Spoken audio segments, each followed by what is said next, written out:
ಅನ್ನೋದು ಒಂದು ವಿಶಿಷ್ಟವಾದ ಸಂಗತಿ. ಆಗಲೇ ಹೇಳ್ದಂಗೆ ಅವರು Pakistan, Afghanistan, Iran, Poland, Russia, Poland, ಆಮೇಲೆ ಈಸ್ಟ್ ಜರ್ಮನಿಗೆ ಬರ್ತಾರೆ. ಈಸ್ಟ್ ಜರ್ಮನಿಯಿಂದ ಬೆಲ್ಜಿಯಮಿಂದ ಫ್ರಾನ್ಸಲ್ಲಿ ಅವರು ಡೋವರ್ ಪೋರ್ಟ್ನಿಂದ ಹಡಗಿನ ಮೂಲಕ ಲಂಡನ್ಗೆ ಬರ್ತಾರೆ. ಅಲ್ಲಿಂದ ಸೌತ್ ಹ್ಯಾಂಪ್ಟನ್ನಿಂದ ಹಡಗಿನಲ್ಲಿ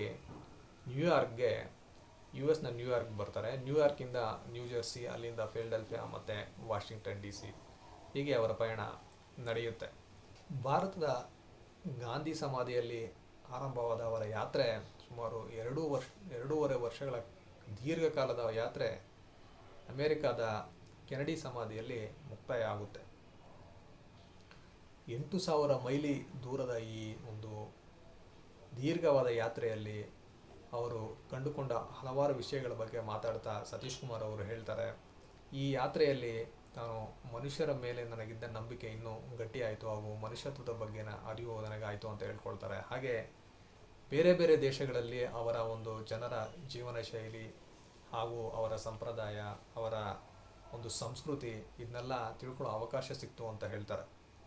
ಹಾಗೆ ಎಷ್ಟೇ ಜನರು ಮತ್ತು ಅವರ ಜೀವನ ಶೈಲಿ, ಉಡುಗೆ ತೊಡುಗೆ, ಸಂಸ್ಕೃತಿ ಇದೆಲ್ಲ ಭಿನ್ನವಾಗಿದ್ದರೂ ಅವರೆಲ್ಲರ ಒಂದು ಭಾವನೆಗಳು ಏನಿದೆ ಅದೆಲ್ಲ ಒಂದೇ ಆಗಿದೆ, ನಾವೆಲ್ಲರೂ ಒಂದೇ ಅನ್ನೋದನ್ನು ತಿಳ್ಕೊಂಡೆ ಅಂತ ಅವರು ದಾಖಲಿಸಿದ್ದಾರೆ. ಸತೀಶ್ ಕುಮಾರ್ ಅವರು ನಿಸರ್ಗದ ಬಗ್ಗೆ ತುಂಬ ಕಾಳಜಿ ಇರುವಂತಹ ಒಬ್ಬ ವ್ಯಕ್ತಿ. ಅವರು ಹೇಳೋದೇನೆಂದರೆ, ಈ ತುಂಬ ಮೆಕ್ಯಾನಿಕಲ್ ಆದ ಈ ಮಾಡರ್ನ್ ಲೈಫ್ ನಮಗೆ ಬೇಡ, ನಿಸರ್ಗಕ್ಕೆ ಹೊಂದಿಕೊಂಡ ಒಂದು ಸಿಂಪಲ್ ಆದ ಲೈಫ್ನ ನಾವೆಲ್ಲರೂ ಲೀಡ್ ಮಾಡೋಣ ಅಂತ ಅವರು ಹೇಳ್ತಾರೆ.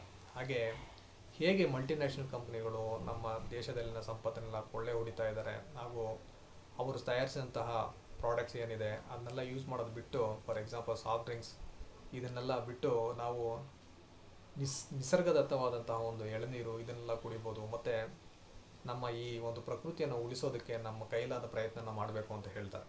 ಹಾಗೆ ಸಮಯದ ಬಗ್ಗೆ ಮಾತಾಡ್ತಾ ಅವ್ರು ಹೇಳ್ತಾರೆ, ಎಲ್ಲದಕ್ಕೂ ನಾನು ಟೈಮ್ ಇಲ್ಲ ಅಂತ ಹೇಳಬೇಡಿ, ಟೈಮ್ ಯಾವಾಗಲೂ ಇದೆ, ಅದನ್ನು ಸರಿಯಾಗಿ ಯೂಟಿಲೈಸ್ ಮಾಡ್ಕೊಳ್ಳಿ ಅಂತಲೂ ಅವರು ಹೇಳ್ತಾರೆ.